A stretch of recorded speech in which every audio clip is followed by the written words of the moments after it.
Coming up on 2020 on ID. You got a murderer. Designing women, dealing from the bottom of the deck, accused of scheming, stealing, even killing. The girlfriend on trial for murder by stiletto. You spilled blood in your hands, and I did it. And the secret, she says, led to his death. He would like for me to kind of step on him. Dressed to kill. Plus, the married ex-stripper with a taste for sugar daddies. Did she go gold digging with a hammer to the head? This is the Addams family. This is stranger than Jodi Arias. And the Craigslist con woman, promising a childless couple her baby that didn't exist, even faking the birth on the phone. Also, in love and planning their blowout wedding when the bride-to-be goes missing. We do feel like she is in danger. I got that text that she was kidnapped. Kidnapped? Or something more shocking? Tiffany was there in the room by herself. Designing women.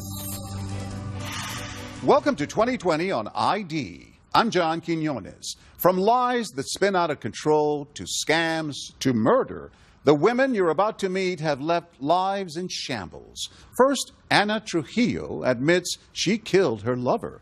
But what grabbed national headlines was the murder weapon, a blue suede 5.5-inch stiletto heel. In 2014, Ryan Smith first brought us the story of a woman who said she acted in self-defense. But was she dressed to kill?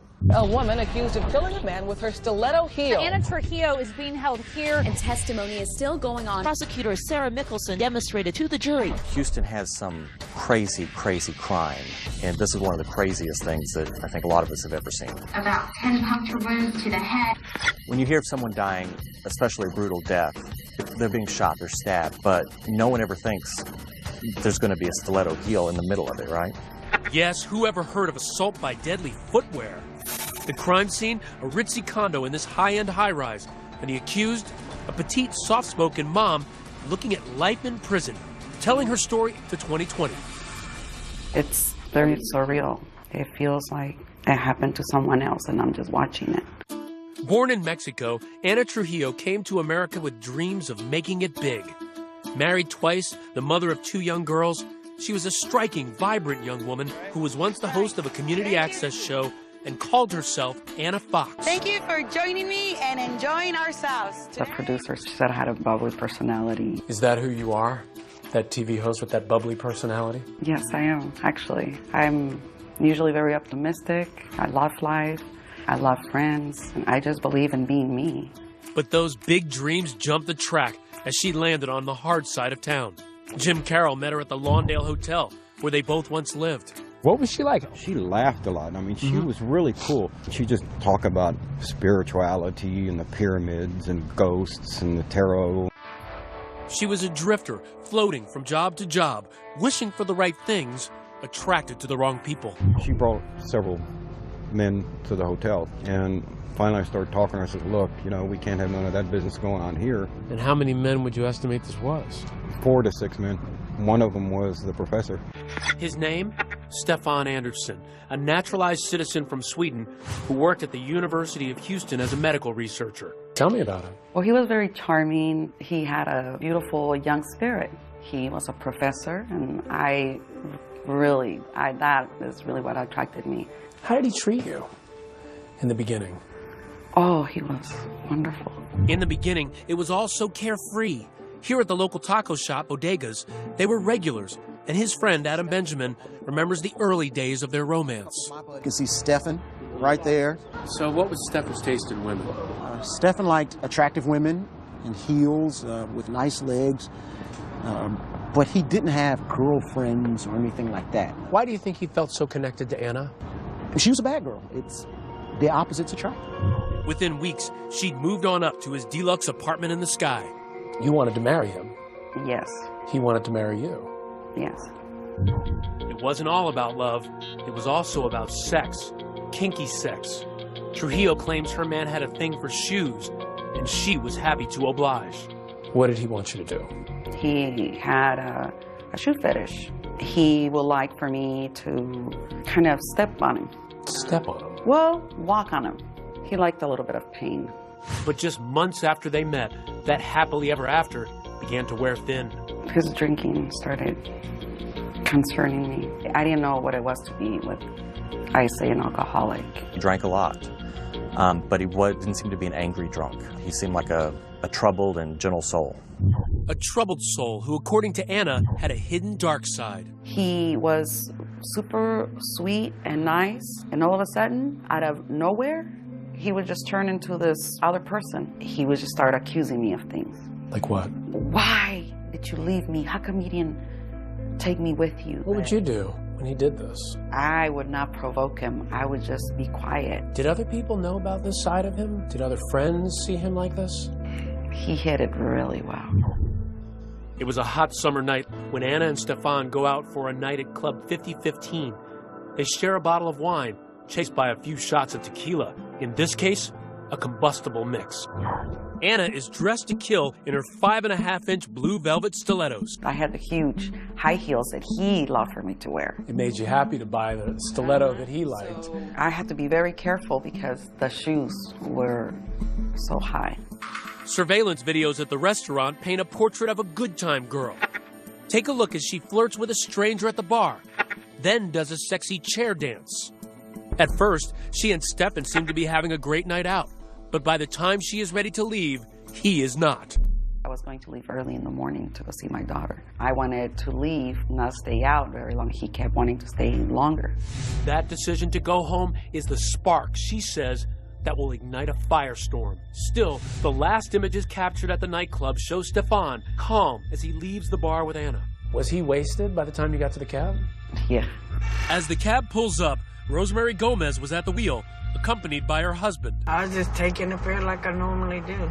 As the couple approaches the cab, Reagan Cannon said Anna was loud and abusive. She tells him, go get a cab. No. In Anna's version of the story, it's Stefan who was getting aggressive. You say he starts getting agitated. I just remember him looking at me, got angry. Angry from Anna's point of view, but not from the front seat, where Reagan Cannon has some advice for the shy professor. I said, are you a man or a mouse? Come on, dude. I said, what are you doing letting her talk to you like that? It is past 2 in the morning when the taxi drops them off at Dr. Anderson's pad. But you had a funny feeling that something was going to happen. He squeezed my hand and he said, no, I'll be okay. And I told him, I said, I just have a feeling something's going to happen. Look at these photos. Coming home from the bar, walking calmly to the elevator. It was the last time Anderson was seen alive, but Anna claims he was on the verge of a murderous rage. All of a sudden, he just turns around and has a complete different look on him. Angry. As the couple sets foot inside the apartment, her life was about to change irreversibly, and his about to end. He starts to pull me. I still have my shoes on. So he grabs me by my hands. He bangs me against the wall. He kept saying that I was going to leave him and I wasn't coming back. He's screaming and yelling and ranting and just, I saw the way you were looking at those guys. When he threw me over the couch and I fell completely backwards and my head hit, I saw black. Did you feel like your life was in danger at that point? Yes. In the darkness, she reaches for the only weapon she could find, one of those blue stilettos, and starts striking. When I reach down to feel him and you feel blood in your hands, that is a horror of someone you love, and that I did it, that accidentally I did it. I didn't even know that he was bleeding and he wouldn't stop. Nothing is facing them. He's unstoppable. When we come back, Anna Trujillo's emotional call to 911. Are you reporting an assault, ma'am? Yeah, he started beating me up. But is that the entire story? A friend recounts a far different side of Anna. She told me that if anybody ever messed with her, I'll get them with this. And it was a big stiletto heel. Stay with us.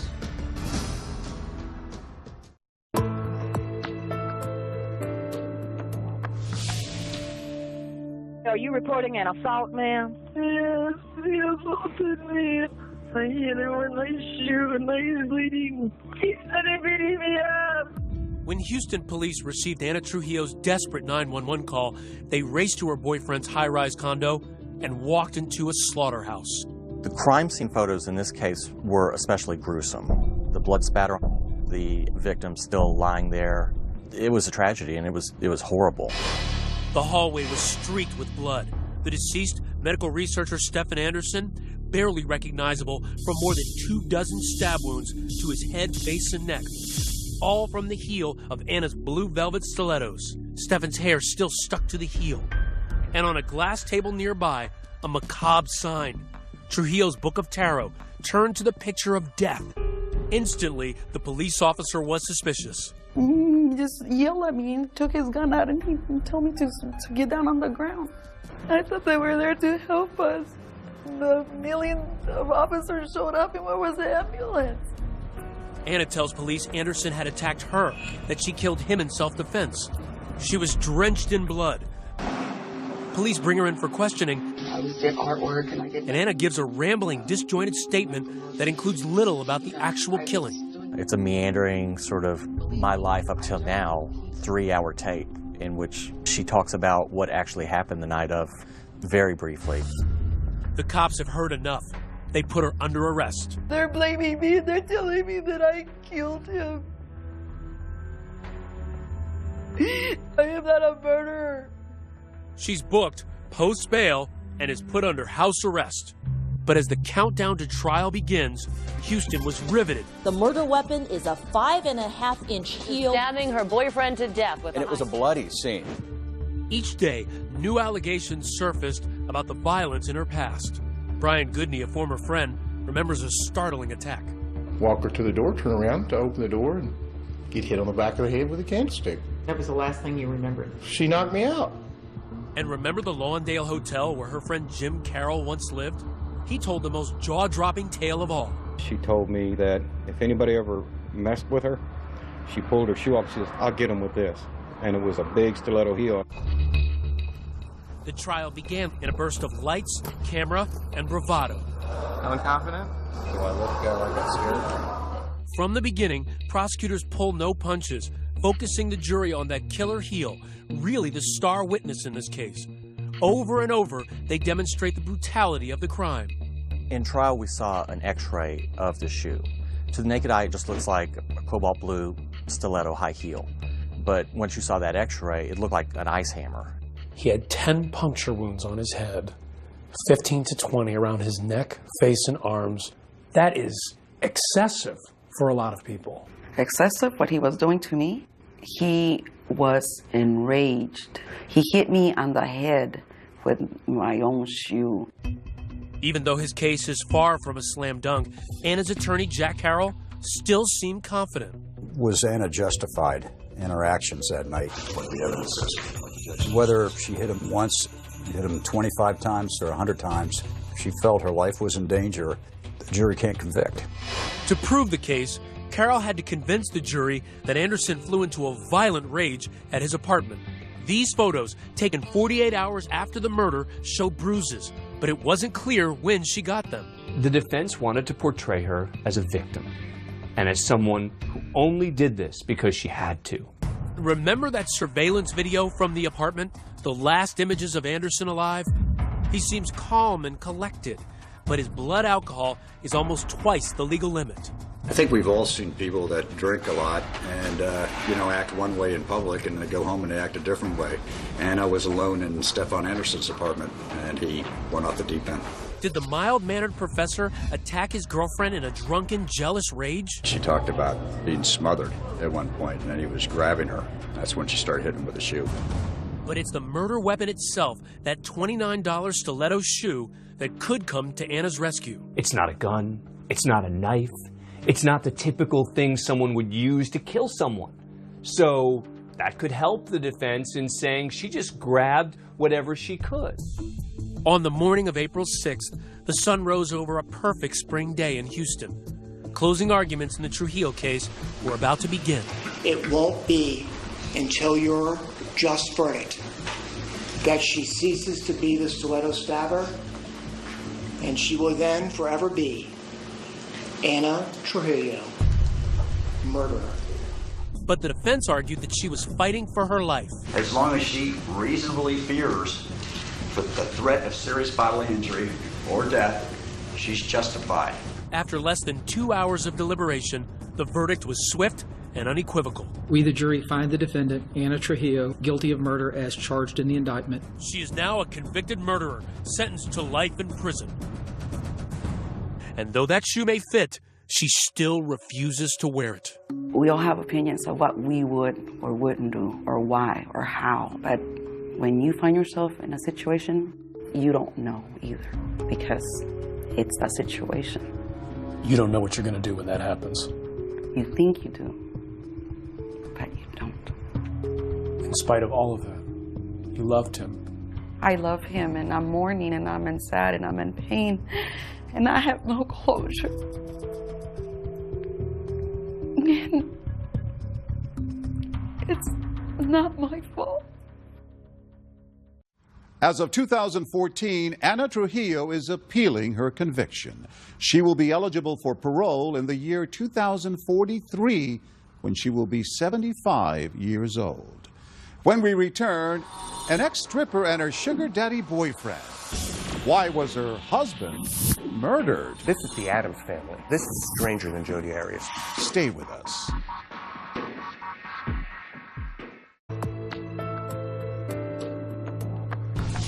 A wife with a secret life, a husband beaten to death, and a case that became a sensation.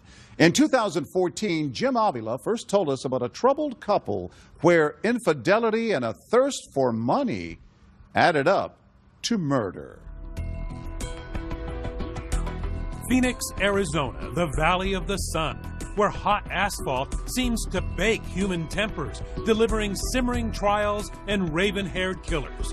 Jodi Arias, and now this woman, Marissa Dubois. We thought coming into this trial that it was going to be the next Jodi Arias trial, but this is the Addams family. This is stranger than Jodi Arias. Are these the hands of a murderess? Is this the face of a killer? Or is 36-year-old Marissa a victim, so battered by an abusive husband that she bludgeoned 34-year-old David Harrell to death with multiple blows to his head? The 36-year-old Gilbert woman claims she was a victim of abuse, but the prosecution is telling a different story. Marissa Dubois could face the death penalty. Killer or victim? The puzzle that has stumped Phoenix, Arizona since January of 2009. From the beginning, just hours after the bloody attack that splattered the couple's master bedroom from floor to ceiling, Marissa Dubois tells a story of constant abuse, verbal and physical. How did he hit you? With his fists. Okay, and where was he hitting on your body? Under something. And he just kept hitting me.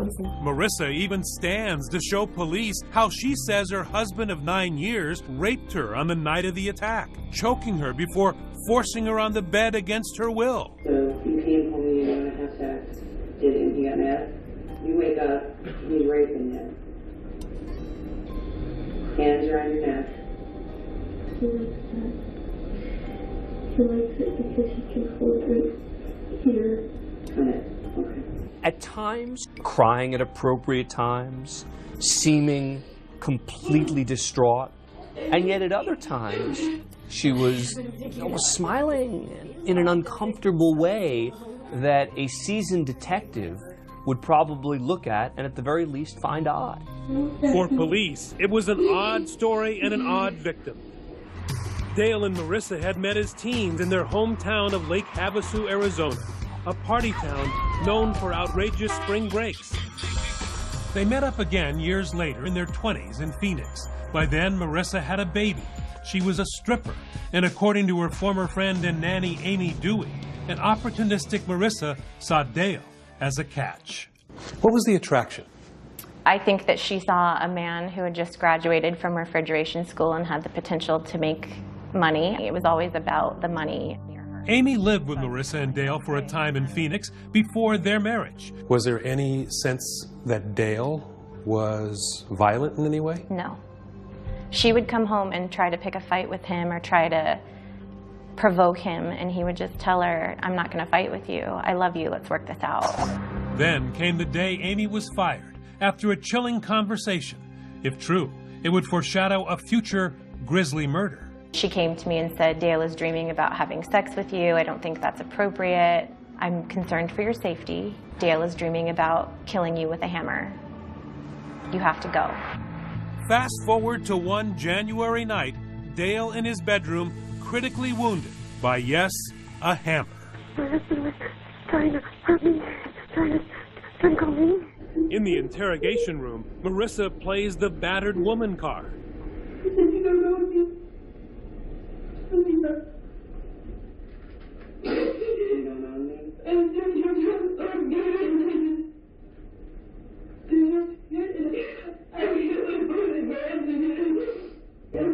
But police do not buy her sob story, and prosecutors don't think a jury will either.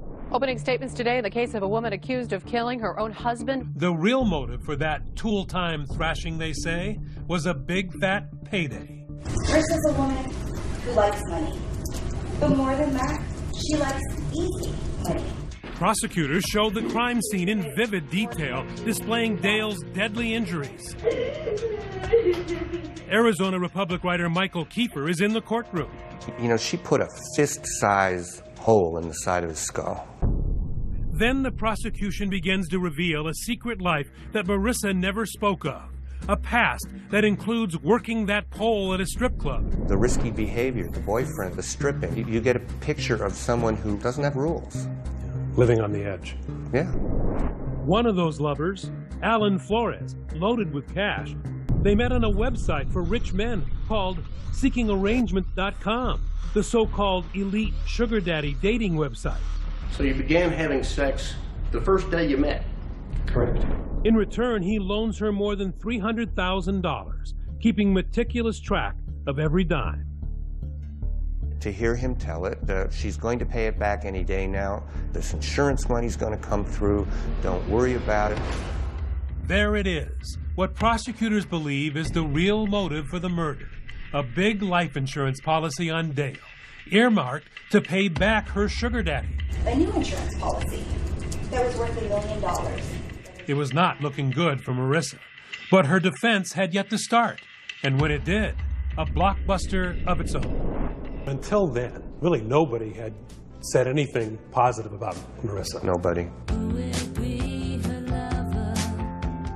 Marissa had an ally, her oldest daughter, Rhiannon, named after the Fleetwood Mac song. And she has a devastating story to tell about her stepdad, Dale. Her daughter came in and said, yes, Dad hit Mom. And said, yes, Dad had his affairs. He'd come home smelling of some other woman's perfume. And when the prosecutor brought up, well, didn't your mother hit your father as well? She said, well, not nearly as much as my father hit my mother. That was damning. It was a tough defense for Dale's family and friends to hear, but would it sway the 7-woman and 5-man jury? Do you find the defendant is to count 1, first-degree murder, guilty? Murder in the first degree, guilty. The jury ruling 36-year-old Marissa DeVois, mother, stripper, and gold digger, was now a killer too. It's unfathomable. Why did Dale die? It seems like they proved in court that he died for money. Why did he put up with her, you think? He loved her. She killed the one person who loved her. Marissa DeVois was sentenced to life in prison without parole. As of 2014, she plans to appeal her conviction. Up next, the designing woman who scammed a childless couple. She had the baby bump, the labor pains, even the baby pictures. What she didn't have was a baby. I lost it. I'm like, oh my gosh, this isn't real. Stay with us.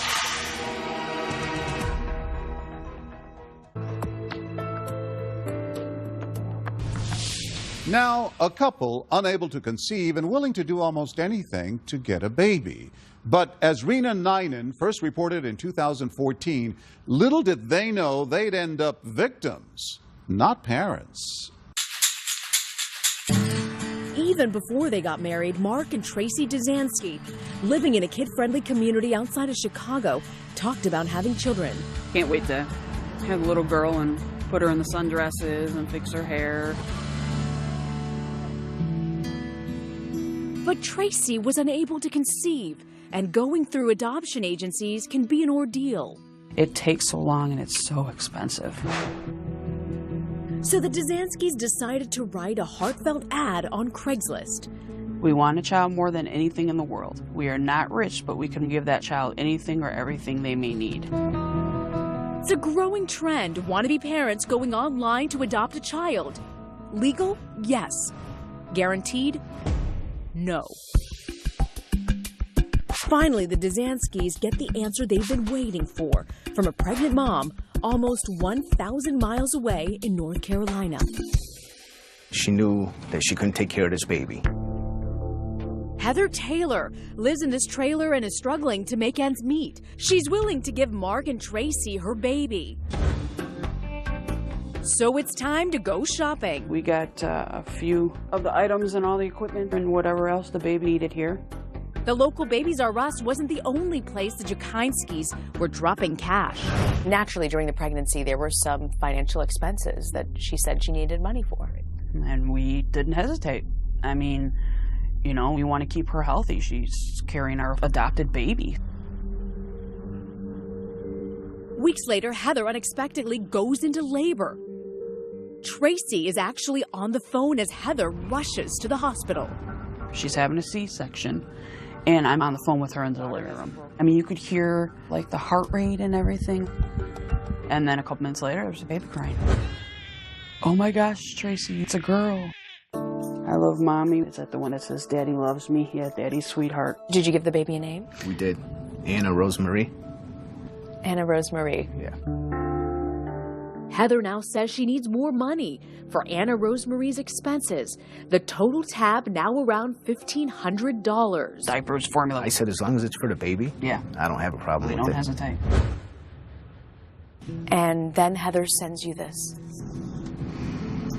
Yeah, that's when we pretty much lost it. We're just in awe, you know. We're just, oh my gosh, this is real. That's our baby. Love the wrinkles on the back.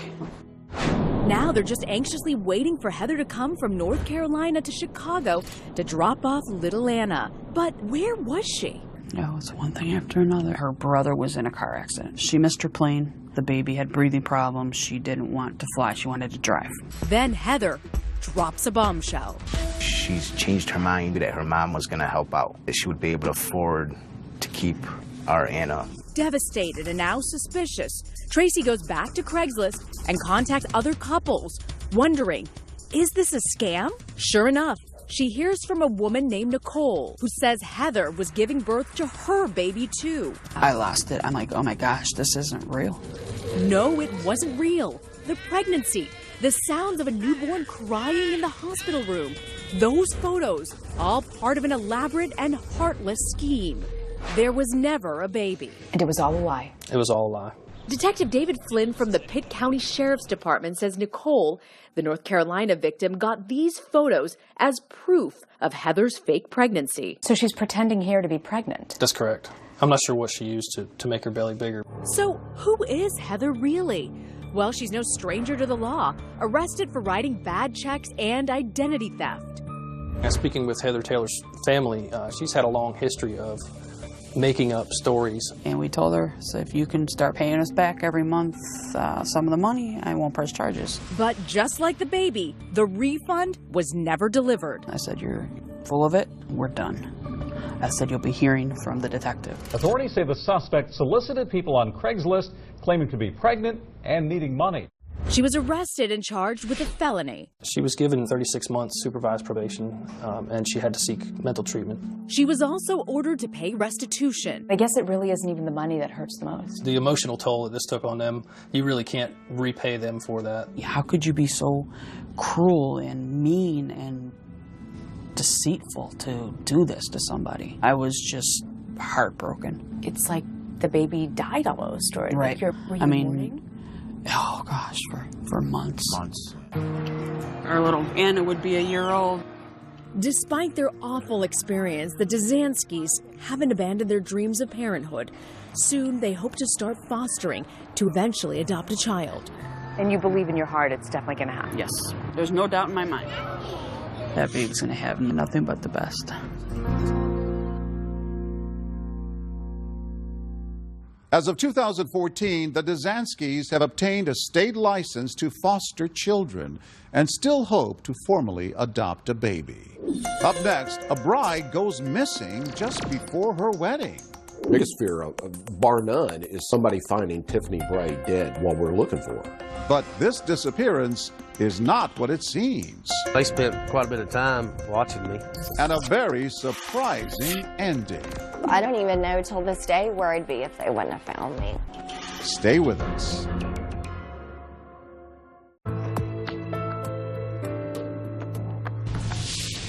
A woman about to get married is kidnapped. Authorities track her desperate text message. But as Deborah Roberts first reported in 2014, there's a twist. It's a story of something old, something new, something borrowed, and something not quite true. If you were cruising through Fletcher, Oklahoma a few summers ago, you may have noticed amongst the rolling prairies and homes on the range this startling sight. A billboard about a missing blonde. Right now, detectives are trying to find 39-year-old Tiffany Bray from Fletcher. Tiffany Bray, her smiling face peering down in that haunting picture, had vanished, and her frantic family was all over the news. She's wrong. She's a piece to this family, a piece that we have to have back. Pleading for information, for anything to help. We do feel like she is in danger. She needs to be found. This big mystery on the Great Plains was served with an extra helping of heartbreak. Tiffany disappeared just months before her wedding day. Her fiancé, Chad McGuire, feared he'd have to turn wedding plans into funeral arrangements. I was worried that she'd run off the road and had a wreck. Tried calling her several times, and it just goes straight to voicemail. Chad, a plain-spoken power company worker, fell hard for the petite blonde, who fit right into his cap and overalls world. They'd go driving around on the back roads, play in the mud in the Jeeps, have a good time. She seemed to be perfect. She cooked, she cleaned, kept up with the laundry. Not one for hemming and hawing, this rustic Romeo offered his sweetie a heart necklace for Valentine's Day, and a few months later hopped in his pickup truck with a diamond ring. She'd handed it around, she said she knew, so I just gave it to her while I was driving down the road. Here you go. Okay, so it wasn't on bent knee, but Tiffany said yes, and the two moseyed down to Cozumel, Mexico to celebrate. We did snorkeling, drove around the island, went shopping and looking at the sights. Back home in Oklahoma, wedding plans are in high gear. Chad's parents even have a little fun with a gift, hinting about who'll wear the overalls in the family.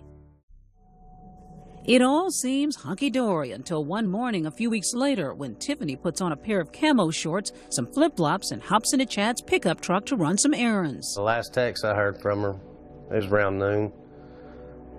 She asked what I wanted for lunch. He never gets that lunch order because Tiffany never returns. I was scared. It was about that evening. Went looking for her, and then I filed a missing person report the next morning.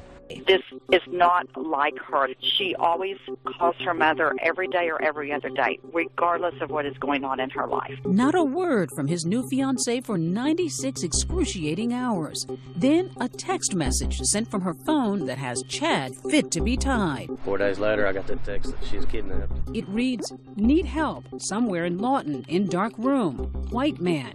Please help me. Not sure I can use this again." The text message comes in of that nature, that takes it to the forefront of the seriousness of what may be going on. Richard Goss, a no-nonsense special agent in charge of the Oklahoma State Bureau of Investigation, doesn't take kindly to the thought of a woman being abducted. Everything had to go on hold while we address this kidnapping. Biggest fear, bar none, is somebody finding Tiffany Bray dead while we're looking for her. She wouldn't be hard just to snatch up and throw in a van or something like that.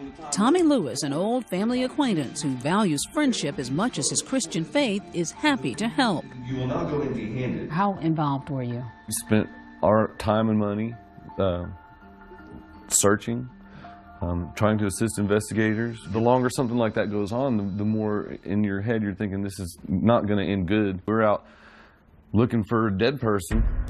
And Chad has even more to worry about. His fiancée has vanished under suspicious circumstances. And as the last person to see her alive, suspicion is directed at him. They spent quite a bit of time parked down the hill from my house watching me. They thought I'd done something to her. The story tears through town like a twister, and fortunately, the whirlwind coverage leads to the first major break in the case. It was brought to the attention of a former employer looking through a computer that she had access to, and they had discovered some email exchange between Tiffany and a man in Texas. That man is Steve Thomas, a secret acquaintance Tiffany had met online. Steve lives 5 hours away in Palestine, Texas, a body shop worker with an unusual hobby, making medieval armor.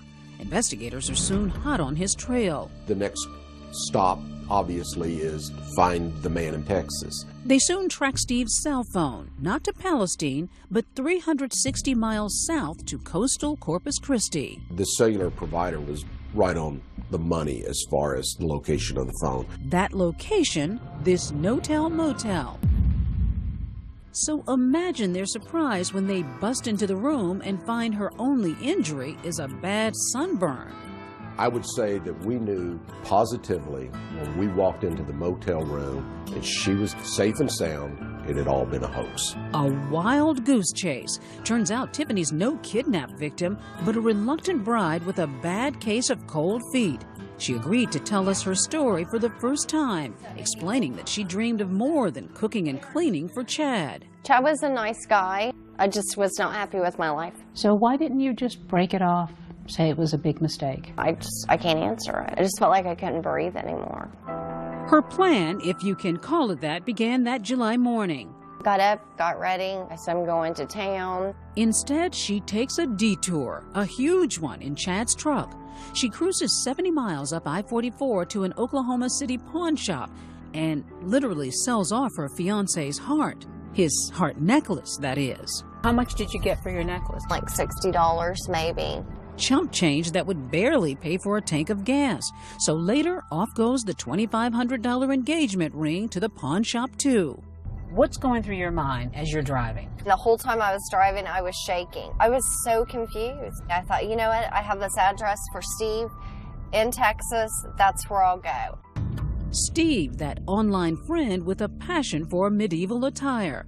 He was dreaming of making a future with his Oklahoma princess and had no idea she wasn't available. This must have been a powerful connection with this guy in Texas for you to just drop everything and run to him. It was just somewhere to go. It was my escape. It was my way out. I mean, you had to be thinking, somebody might find me, spot me. I mean, all I was doing was leaving, and my thought it wasn't against the law to take off and not tell anybody where I was going. But what about that desperate text for help? Why'd you do that? Maybe it was me crying out somehow. I don't know. So it didn't occur to you that the police might get involved? No, I had no idea. The duo heads south to coastal Corpus Christi to find a fresh start. But their new life isn't exactly Camelot. The cash-strapped couple check into that low-rent motel where room 206 goes for about $30 a night. Yes, just like Garth Brooks put it.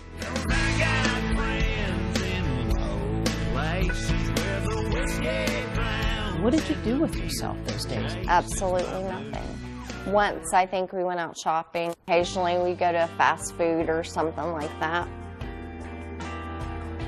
It was a far cry from the fancy Mexican vacation she'd just taken with her fiancé, Chad. Are you feeling bad at all? I wasn't in that clear state of mind, I guess.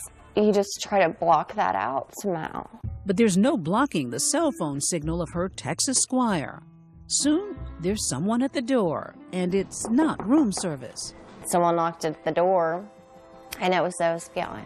Surrounded by unhappy state agents, it's time for a reality check. I was immediately, of course, scared. You escape from something and not realize how bad you're hurting everybody else around you.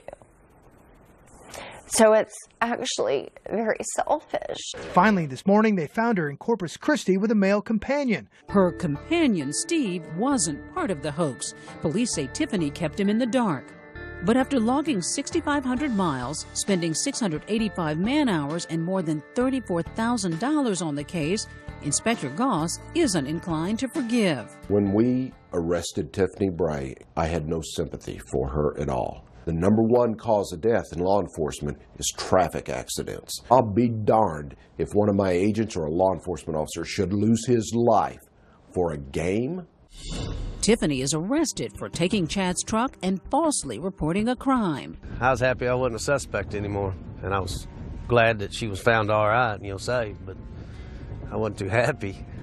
Neither was Tommy Lewis. I got a phone call from my then best friend telling me we found Tiffany and she's alive. And at first I was just angry at her, you know. It was like, oh my God, what was she thinking? How could she do this to us? Never. Tiffany's family asked the same question. Though they bailed her out after 5 weeks in jail, relatives kept a tight leash on the absentee bride. I was allowed to go to work and go straight home. It sounds like they had trouble trusting you.